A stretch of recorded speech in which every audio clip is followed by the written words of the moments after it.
ابو صالح سمان نے خبر دی اور انہیں حضرت ابو ہریرہ رضی اللہ عنہ نے کہ رسول اللہ صلی اللہ علیہ وسلم نے فرمایا، ایک عمرے کے بعد دوسرا عمرہ دونوں کے درمیان گناہوں کا کفارہ ہے، اور حج مبرور کی جزا جنت کے سوا اور کچھ نہیں ہے۔ صحیح بخاری حدیث نمبر 1773۔ ابن جریج نے خبر دی کہ اکرمہ بن خالد نے حضرت ابن عمر رضی اللہ عنہ سے حج سے پہلے عمرہ کرنے کے بارے میں پوچھا تو انہوں نے کہا کہ کوئی حرج نہیں۔ اکرمہ نے کہا، حضرت ابن عمر رضی اللہ عنہ نے بتلایا کہ نبی کریم صلی اللہ علیہ وسلم نے حج کرنے سے پہلے عمرہ ہی کیا تھا۔ اور ابراہیم بن سعد نے محمد بن اسحاق سے بیان کیا، ان سے اکرمہ بن خالد نے بیان کیا کہ میں نے حضرت عبداللہ بن عمر رضی اللہ عنہ سے پوچھا، پھر یہی حدیث بیان کی۔ صحیح بخاری حدیث نمبر 1774۔ مجاہد نے بیان کیا کہ میں اور عروہ بنت زبیر مسجد نبوی میں داخل ہوئے، وہاں عبداللہ بن عمر رضی اللہ عنہ حضرت عائشہ رضی اللہ عنہا کے حجرے کے پاس بیٹھے ہوئے تھے۔ کچھ لوگ مسجد نبوی میں اشراق کی نماز پڑھ رہے تھے۔ انہوں نے بیان کیا کہ ہم نے عبداللہ بن عمر رضی اللہ تعالیٰ عنہ سے ان لوگوں کی اس نماز کے متعلق پوچھا۔ انہوں نے بیان کیا کہ ہم نے عبداللہ بن عمر سے ان لوگوں کی اس نماز کے متعلق پوچھا تو آپ نے فرمایا کہ بدعت ہے۔ پھر ان سے پوچھا کہ نبی کریم صلی اللہ علیہ وسلم نے کتنے عمرے کیے تھے؟ انہوں نے کہا کہ 4، ایک ان میں سے رجب میں کیا تھا، لیکن ہم نے پسند نہیں کیا کہ ان کی اس بات کی تردید کریں۔ صحیح بخاری حدیث نمبر 1775۔ مجاہد نے بیان کیا کہ ہم نے ام المومنین عائشہ رضی اللہ عنہا کے حجرے سے ان کے مسواک کرنے کی آواز سنی تو عروہ نے پوچھا، اے میری ماں، اے ام المومنین، ابو عبد الرحمن کی بات آپ سن رہی ہیں؟ عائشہ رضی اللہ عنہا نے پوچھا، وہ کیا کہہ رہے ہیں؟ انہوں نے کہا، کہہ رہے ہیں کہ رسول کریم صلی اللہ علیہ وسلم نے 4 عمرے کیے تھے، جن میں سے ایک رجب میں کیا تھا۔ انہوں نے فرمایا کہ اللہ ابو عبد الرحمن پر رحم کرے۔ حضرت صلی اللہ علیہ وسلم نے تو کوئی عمرہ ایسا نہیں کیا جس میں وہ خود موجود نہ رہے ہوں۔ آپ صلی اللہ علیہ وسلم نے رجب میں تو کبھی عمرہ ہی نہیں کیا۔ صحیح بخاری حدیث نمبر 1776۔ عروہ بن زبیر رضی اللہ عنہ نے بیان کیا کہ میں نے عائشہ رضی اللہ عنہا سے پوچھا تو آپ نے فرمایا کہ رسول اللہ صلی اللہ علیہ وسلم نے رجب میں کوئی عمرہ نہیں کیا تھا۔ صحیح بخاری حدیث نمبر 1777۔ حمام بن یحییٰ نے بیان کیا، ان سے قتادہ نے کہ میں نے انس رضی اللہ عنہ سے پوچھا کہ نبی کریم صلی اللہ علیہ وسلم نے کتنے عمرے کیے تھے تو آپ نے فرمایا کہ 4، عمرہ حدیبیہ ذی قعدہ میں، جہاں پر مشرکین نے آپ صلی اللہ علیہ وسلم کو روک دیا تھا، پھر آئندہ سال ذی قعدہ ہی میں ایک عمرہ قضا جس کے متعلق آپ صلی اللہ علیہ وسلم نے مشرکین سے صلح کی تھی، اور تیسرا عمرہ جعرانہ جس موقع پر آپ صلی اللہ علیہ وسلم نے غنیمت غالباً حنین کی تقسیم کی تھی۔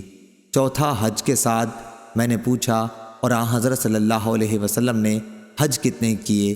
فرمایا کہ 1۔ صحیح بخاری حدیث نمبر 1778۔ قتادہ نے بیان کیا کہ میں نے انس رضی اللہ عنہ سے حضرت صلی اللہ علیہ وسلم کے عمرے کے متعلق پوچھا تو آپ نے فرمایا کہ نبی کریم صلی اللہ علیہ وسلم نے ایک عمرہ وہاں کیا جہاں سے آپ کو مشرکین نے واپس کر دیا تھا، اور دوسرے سال اسی عمرہ حدیبیہ کی قضائی کی تھی، اور ایک عمرہ ذی قعدہ میں اور ایک اپنے حج کے ساتھ کیا تھا۔ صحیح بخاری حدیث نمبر 1779۔ حمام نے بیان کیا، اس روایت میں یوں ہے کہ جو عمرہ حضرت صلی اللہ علیہ وسلم نے اپنے حج کے ساتھ کیا تھا اس کے سوا تمام عمرے ذی قعدہ ہی میں کیے تھے۔ حدیبیہ کا عمرہ اور دوسرے سال اس کی قضا کا عمرہ کیا تھا، کیونکہ آپ نے قرآن کیا تھا اور حجۃ الوداع سے متعلق ہے، اور جعرانہ کا عمرہ جب آپ صلی اللہ علیہ وسلم نے جنگ حنین کی غنیمت تقسیم کی تھی، پھر ایک عمرہ اپنے حج کے ساتھ کیا تھا۔ صحیح بخاری حدیث نمبر 1780۔ ابو اسحاق نے بیان کیا کہ میں نے مسروق، عطا اور مجاہد رحمہم اللہ تعالی سے پوچھا تو ان سب حضرات نے بیان کیا کہ رسول اللہ صلی اللہ علیہ وسلم نے حج سے پہلے ذی قعدہ ہی میں عمرے کیے تھے، اور انہوں نے بیان کیا کہ میں نے براء بن عازب رضی اللہ عنہ سے سنا، انہوں نے فرمایا کہ نبی کریم صلی اللہ علیہ وسلم نے ماہ ذی قعدہ میں حج سے پہلے 2 عمرے کیے تھے۔ صحیح بخاری حدیث نمبر 1781۔ عطا بن ابی رباح نے بیان کیا کہ میں نے عبداللہ بن عباس رضی اللہ عنہ سے سنا، انہوں نے ہمیں خبر دی کہ رسول اللہ صلی اللہ علیہ وسلم نے ایک انصاری خاتون ام سنان رضی اللہ عنہا سے ابن عباس رضی اللہ عنہ نے ان کا نام بتایا تھا لیکن مجھے یاد نہ رہا، پوچھا کہ تو ہمارے ساتھ حج کیوں نہیں کرتی؟ وہ کہنے لگی کہ ہمارے پاس ایک اونٹ تھا جس پر ابو فلاں یعنی اس کا خاوند اور اس کا بیٹا سوار ہو کر حج کے لیے چل دیے، اور ایک اونٹ انہوں نے چھوڑا ہے جس سے پانی لایا جاتا ہے۔ آپ صلی اللہ علیہ وسلم نے فرمایا کہ اچھا، جب رمضان آئے تو عمرہ کر لینا، کیونکہ رمضان کا عمرہ ایک حج کے برابر ہوتا ہے، یا اسی جیسی کوئی بات آپ صلی اللہ علیہ وسلم نے فرمائی۔ صحیح بخاری حدیث نمبر 1782۔ ہشام نے بیان کیا، ان سے ان کے والد عروہ نے اور ان سے حضرت عائشہ رضی اللہ عنہا نے بیان کیا کہ ہم رسول اللہ صلی اللہ علیہ وسلم کے ساتھ مدینے سے نکلے تو ذی الحج کا چاند نکلنے والا تھا۔ آپ صلی اللہ علیہ وسلم نے فرمایا کہ اگر کوئی حج کا احرام باندھنا چاہتا ہے تو وہ حج کا باندھ لے، اور اگر کوئی عمرے کا باندھنا چاہتا ہے تو وہ عمرے کا باندھ لے۔ اگر میرے ساتھ ہدی نہ ہوتی تو میں بھی عمرے کا احرام باندھتا۔ حضرت عائشہ رضی اللہ عنہا نے بیان کیا کہ ہم میں بعض نے تو عمرے کا احرام باندھا اور بعض نے حج کا احرام باندھا۔ میں بھی ان لوگوں میں تھی جنہوں نے عمرے کا احرام باندھا تھا، لیکن عرفہ کا دن آیا تو میں اس وقت حائضہ تھی، چنانچہ میں نے حضور صلی اللہ علیہ وسلم سے شکایت کی۔ آپ صلی اللہ علیہ وسلم نے فرمایا کہ پھر عمرہ چھوڑ دے اور سر کھول دے اور اس میں کنگھا کر لے، پھر حج کا احرام باندھ لینا۔ میں نے ایسا ہی کیا۔ جب محسب کے قیام کی رات آئی تو حضور صلی اللہ علیہ وسلم نے عبد الرحمن کو میرے ساتھ تنعیم بھیجا، وہاں سے میں نے عمرے کا احرام اپنے اس عمرے کے بدلے میں باندھا جس کو توڑ ڈالا تھا۔ صحیح بخاری حدیث نمبر 1783۔ سفیان بن عینہ نے بیان کیا، ان سے عمرو بن دینار نے، انہوں نے عمرو بن عوس سے سنا، ان کو عبد الرحمن بن ابی بکر رضی اللہ عنہ نے خبر دی کہ رسول اللہ صلی اللہ علیہ وسلم نے انہیں حکم دیا تھا کہ عائشہ رضی اللہ عنہا کو اپنے ساتھ سواری پر لے جائیں اور تنعیم سے انہیں عمرہ کرا لائیں۔ سفیان بن عینہ نے کہیں یوں کہا، میں نے عمرو بن دینار سے سنا، کہیں یوں کہا، میں نے کئی بار اس حدیث کو عمرو بن دینار سے سنا۔ صحیح بخاری حدیث نمبر 1784۔ جابر بن عبداللہ رضی اللہ عنہ نے بیان کیا کہ نبی کریم صلی اللہ علیہ وسلم اور آپ صلی اللہ علیہ وسلم کے اصحاب نے حج کا احرام باندھا تھا، اور آن حضرت صلی اللہ علیہ وسلم اور طلحہ رضی اللہ عنہ کے سوا قربانی کسی کے پاس نہیں تھی۔ انہی دنوں میں حضرت علی رضی اللہ عنہ یمن سے آئے تو ان کے ساتھ بھی قربانی تھی۔ انہوں نے کہا کہ جس چیز کا احرام رسول اللہ صلی اللہ علیہ وسلم نے باندھا ہے میرا بھی احرام وہی ہے۔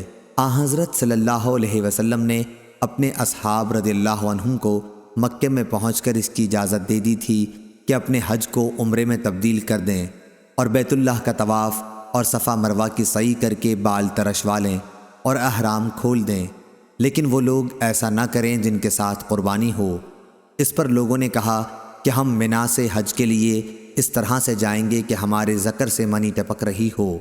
یہ بات رسول اللہ تک پہنچی تو آپ صلی اللہ علیہ وسلم نے فرمایا، جو بات اب ہوئی اگر پہلے سے معلوم ہوتی تو میں اپنے ساتھ ہدی نہ لاتا، اور اگر میرے ساتھ ہدی نہ ہوتی تو افعال عمرہ ادا کرنے کے بعد میں بھی احرام کھول دیتا۔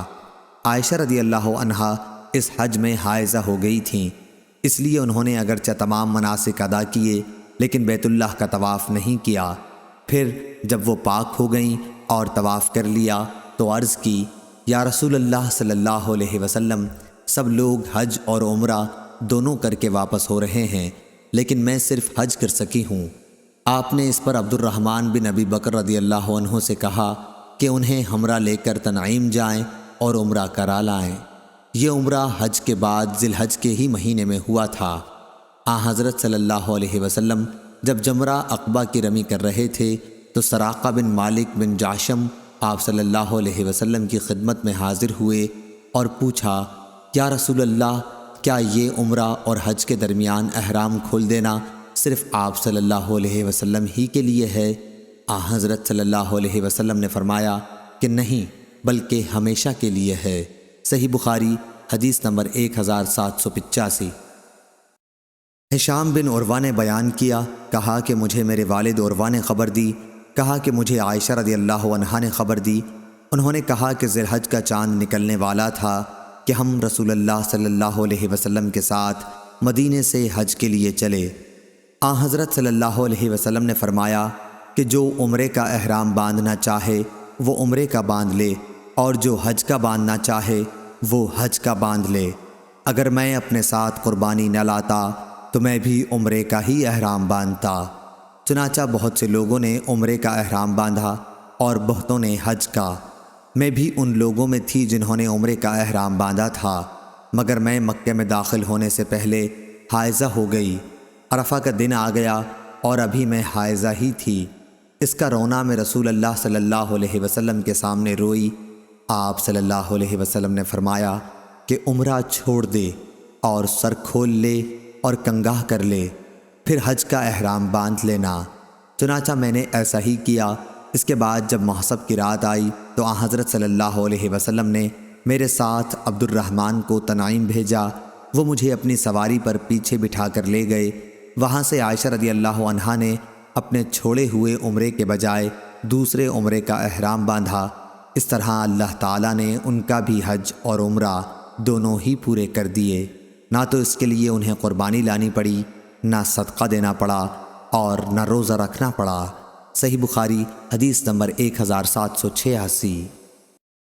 ابن عون نے بیان کیا، ان سے قاسم بن محمد نے، اور دوسری روایت میں ابن عون ابراہیم سے روایت کرتے ہیں اور وہ اسود سے۔ انہوں نے بیان کیا کہ حضرت عائشہ رضی اللہ عنہا نے کہا، یا رسول اللہ صلی اللہ علیہ وسلم، لوگ تو 2 نسک حج اور عمرہ کر کے واپس ہو رہے ہیں اور میں نے صرف 1 نسک حج کیا ہے۔ اس پر ان سے کہا گیا کہ پھر انتظار کریں، اور جب پاک ہو جائیں تو تنعیم جا کر وہاں سے عمرے کا احرام باندھیں، پھر ہم سے فلاں جگہ آ ملیں، اور یہ کہ اس عمرے کا ثواب تمہارے خرچ اور محنت کے مطابق ملے گا۔ صحیح بخاری حدیث نمبر 1787۔ افلاح بن حمید نے بیان کیا، ان سے قاسم بن محمد نے، اور ان سے حضرت عائشہ رضی اللہ عنہا نے بیان کیا کہ حج کے مہینوں اور آداب میں ہم حج کا احرام باندھ کر مدینے سے چلے اور مقام صرف میں پڑاؤ کیا۔ نبی کریم صلی اللہ علیہ وسلم نے اپنے اصحاب سے فرمایا کہ جس کے ساتھ قربانی نہ ہو اور وہ چاہے کہ اپنے حج کے احرام کو عمرے سے بدل دے تو وہ ایسا کر سکتا ہے، لیکن جس کے ساتھ قربانی ہے وہ ایسا نہیں کر سکتا۔ نبی کریم صلی اللہ علیہ وسلم اور آپ کے بعض مقدور والوں کے ساتھ قربانی تھی، اس لیے ان کا احرام صرف عمرے کا نہیں رہا۔ پھر نبی کریم صلی اللہ علیہ وسلم میرے یہاں تشریف لائے تو میں رو رہی تھی۔ آپ صلی اللہ علیہ وسلم نے دریافت فرمایا کہ رو کیوں رہی ہو؟ میں نے کہا، آپ صلی اللہ علیہ وسلم نے اپنے اصحاب سے جو کچھ فرمایا میں سن رہی تھی، اب تو میرا عمرہ ہو گیا۔ آپ صلی اللہ علیہ وسلم نے پوچھا، کیا بات ہوئی؟ میں نے کہا کہ میں نماز نہیں پڑھ سکتی حیض کی وجہ سے۔ حضرت صلی اللہ علیہ وسلم نے اس پر فرمایا کہ کوئی حرج نہیں، تو بھی آدم کی بیٹیوں میں سے ایک ہے، اور جو ان سب کے مقدر میں لکھا ہے وہی تمہارا بھی مقدر ہے۔ اب حج کا احرام باندھ لے، شاید اللہ تعالیٰ تمہیں عمرہ بھی نصیب کرے۔ عائشہ رضی اللہ عنہا نے بیان کیا کہ میں نے حج کا احرام باندھ لیا۔ پھر جب ہم حج سے فارغ ہو کر اور منا سے نکل کر محسب میں اترے تو حضرت صلی اللہ علیہ وسلم نے عبد الرحمن کو بلایا اور ان سے کہا کہ اپنی بہن کو حد حرم سے باہر لے جا، تنعیم، تاکہ وہ وہاں سے عمرے کا احرام باندھ لیں، پھر طواف و سعی کرو، ہم تمہارا انتظار یہیں کریں گے۔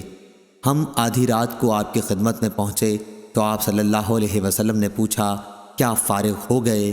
میں نے کہا ہاں۔ حضرت صلی اللہ علیہ وسلم نے اس کے بعد اپنے اصحاب میں کوچ کا اعلان کر دیا۔ بیت اللہ کا طواف ودا کرنے والے لوگ صبح کی نماز سے پہلے ہی روانہ ہو گئے اور مدینہ کی طرف چل دیے۔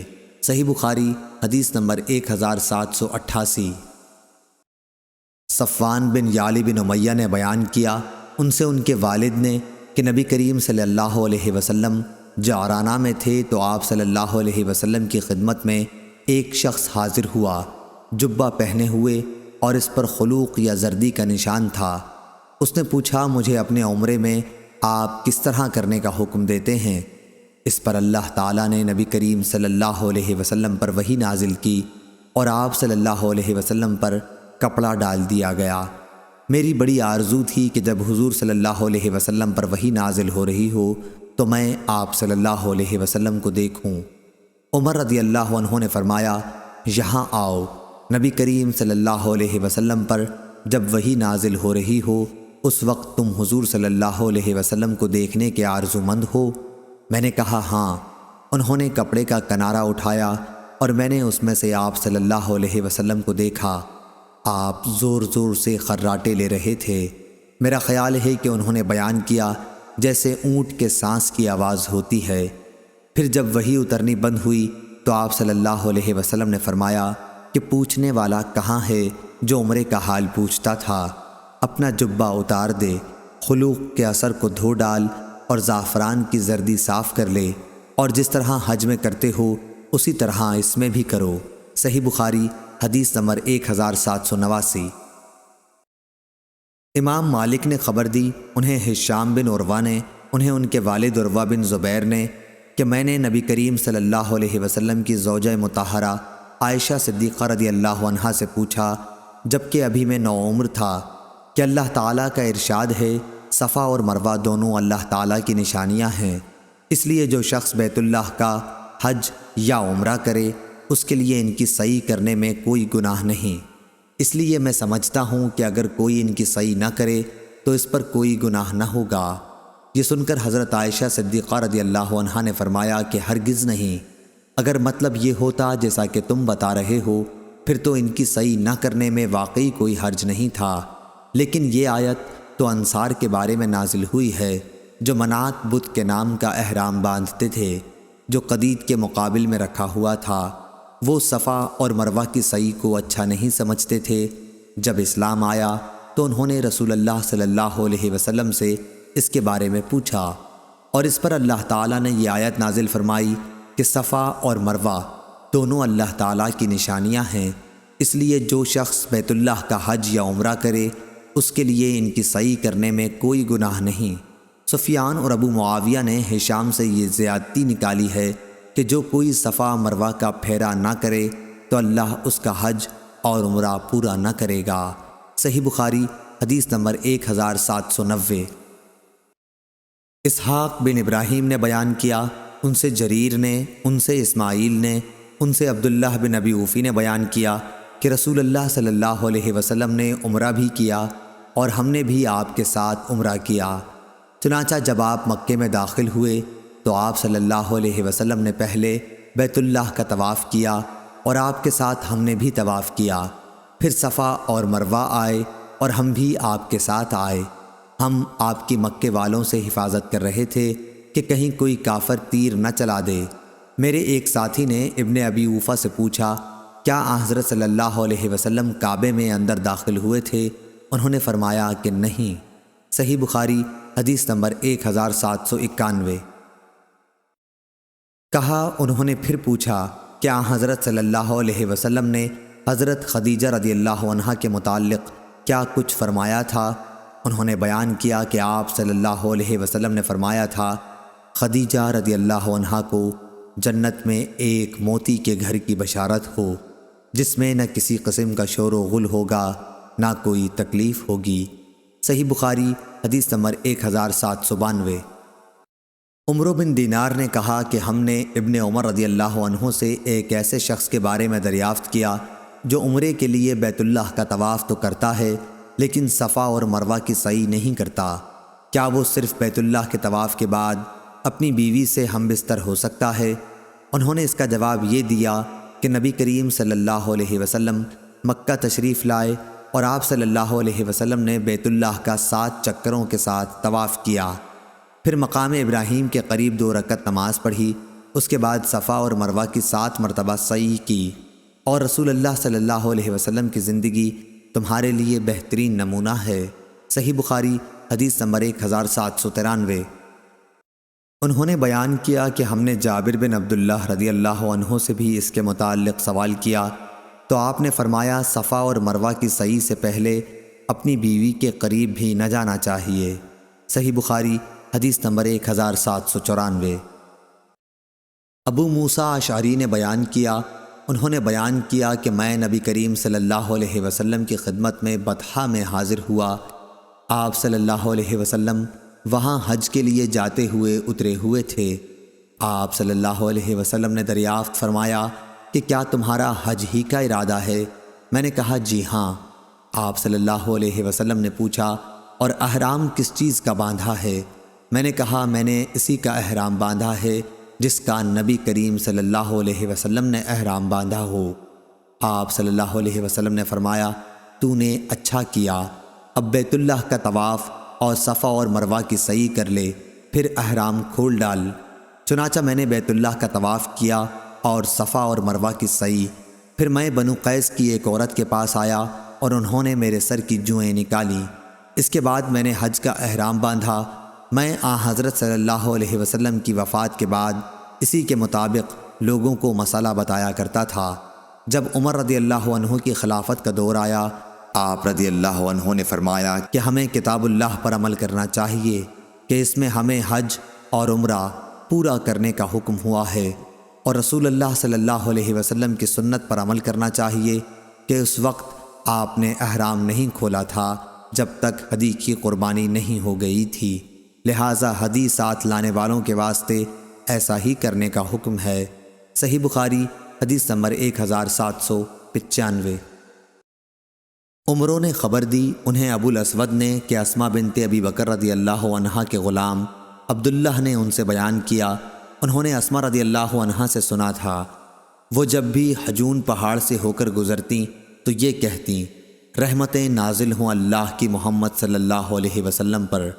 ہم نے آپ صلی اللہ علیہ وسلم کے ساتھ یہیں قیام کیا تھا۔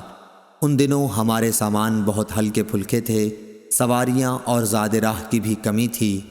میں نے، میری بہن عائشہ رضی اللہ عنہا نے، زبیر اور فلاں فلاں رحمہ اللہ نے عمرہ کیا، اور جب بیت اللہ کا طواف کر چکے تو صفا اور مروہ کی سعی کے بعد ہم حلال ہو گئے۔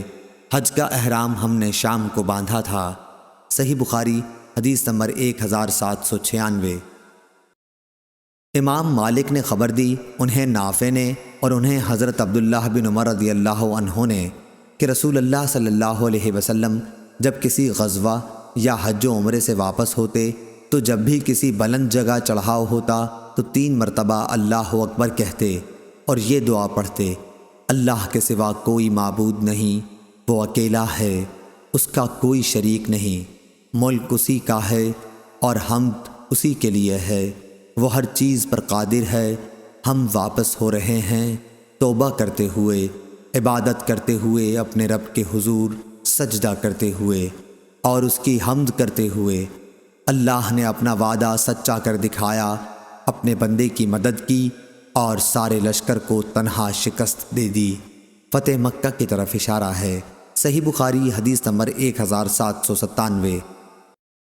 خالد نے بیان کیا، ان سے اکرمہ نے اور ان سے ابن عباس رضی اللہ عنہ نے بیان کیا کہ جب نبی کریم صلی اللہ علیہ وسلم مکہ تشریف لائے تو بنو عبد المطلب کے چند بچوں نے آپ صلی اللہ علیہ وسلم کا استقبال کیا۔ آپ صلی اللہ علیہ وسلم نے ایک بچے کو اپنی سواری کے آگے بٹھا لیا اور دوسرے کو پیچھے۔ صحیح بخاری حدیث نمبر 1798۔ انس بن عیاض نے بیان کیا، ان سے عبید اللہ نے، ان سے نافع نے اور ان سے حضرت عبداللہ بن عمر رضی اللہ عنہ نے کہ نبی کریم رسول اللہ صلی اللہ علیہ وسلم جب مکہ تشریف لے جاتے تو مسجد شجرہ میں نماز پڑھتے اور جب واپس ہوتے تو ذوالحلیفہ کی وادی کے نشیب میں نماز پڑھتے۔ آپ صلی اللہ علیہ وسلم صبح تک ساری رات وہیں رہتے۔ صحیح بخاری حدیث نمبر 1799۔ اسحاق بن عبداللہ بن ابی طلحہ نے بیان کیا، ان سے انس نے بیان کیا کہ رسول اللہ صلی اللہ علیہ وسلم سفر سے رات میں گھر نہیں پہنچتے تھے، یا صبح کے وقت پہنچ جاتے تھے، یا دوپہر کے بعد زوال سے لے کر غروب آفتاب تک کسی بھی وقت تشریف لاتے۔ صحیح بخاری حدیث نمبر 1800۔ شعبہ نے بیان کیا، ان سے محارب بن دثار نے اور ان سے جابر رضی اللہ عنہ نے کہ رسول اللہ صلی اللہ علیہ وسلم نے سفر سے گھر رات کے وقت اترنے سے منع فرمایا۔ صحیح بخاری حدیث نمبر 1801۔ حمید طویل نے خبر دی، انہوں نے انس بن مالک رضی اللہ عنہ سے سنا کہ آپ نے کہا کہ جب رسول اللہ صلی اللہ علیہ وسلم سفر سے مدینہ واپس ہوتے اور مدینہ کے بالائی علاقوں پر نظر پڑتی تو اپنی اونٹنی کو تیز کر دیتے، کوئی دوسرا جانور ہوتا تو اسے بھی ایڑ لگاتے۔ ابو عبداللہ امام بخاری نے کہا کہ حارث بن عمیر نے حمید سے یہ تلفظ زیادہ کیے ہیں کہ مدینہ سے محبت کی وجہ سے سواری تیز کر دیتے تھے۔ صحیح بخاری حدیث نمبر 1802۔ شعبہ نے بیان کیا، ان سے ابو اسحاق نے کہ میں نے برا بن عازب رضی اللہ عنہ سے سنا، انہوں نے کہا کہ یہ آیت ہمارے بارے میں نازل ہوئی، انصار جب حج کے لیے آئے تو احرام کے بعد گھروں میں دروازوں سے نہیں جاتے بلکہ دیواروں سے کود کر گھر کے اندر داخل ہوا کرتے تھے۔ پھر اسلام لانے کے بعد ایک انصاری شخص آیا اور دروازے سے گھر میں داخل ہو گیا، اس پر لوگوں نے لعنت ملامت کی تو یہ وحی نازل ہوئی کہ یہ کوئی نیکی نہیں ہے کہ گھروں میں پیچھے سے دیواروں پر چڑھ کر آؤ، بلکہ نیک وہ شخص ہے جو تقوی اختیار کرے اور گھروں میں ان کے دروازوں سے آیا کرو۔ صحیح بخاری حدیث نمبر 1803۔ عبداللہ بن مسلمہ قامبی نے بیان کیا، ان سے مالک نے سمی سے، ان سے ابو صالح نے اور ان سے ابو ہریرہ رضی اللہ عنہ نے بیان کیا کہ نبی کریم صلی اللہ علیہ وسلم نے فرمایا، سفر عذاب کا ایک ٹکڑا ہے، آدمی کو کھانے پینے اور سونے ہر ایک چیز سے روک دیتا ہے، اس لیے جب کوئی اپنی ضرورت پوری کر چکے تو فوراً گھر واپس آ جائے۔ صحیح بخاری حدیث نمبر 1804۔ زید بن اسلم نے خبر دی، ان سے ان کے باپ نے بیان کیا کہ میں حضرت عبداللہ بن عمر رضی اللہ عنہ کے ساتھ مکے کے راستے میں تھا کہ انہیں اپنی بیوی صفیہ بنت ابی عبید کی سخت بیماری کی خبر ملی اور وہ نہایت تیزی سے چلنے لگے۔ پھر جب سرخی غروب ہو گئی تو سواری سے نیچے اترے اور مغرب اور عشاء ایک ساتھ ملا کر پڑھیں۔ اس کے بعد فرمایا کہ میں نے رسول اللہ صلی اللہ علیہ وسلم کو دیکھا کہ جب جلدی چلنا ہوتا تو مغرب میں دیر کر کے دونوں عشاء اور مغرب کو ایک ساتھ ملا کر پڑھتے تھے۔ صحیح بخاری حدیث نمبر 1805۔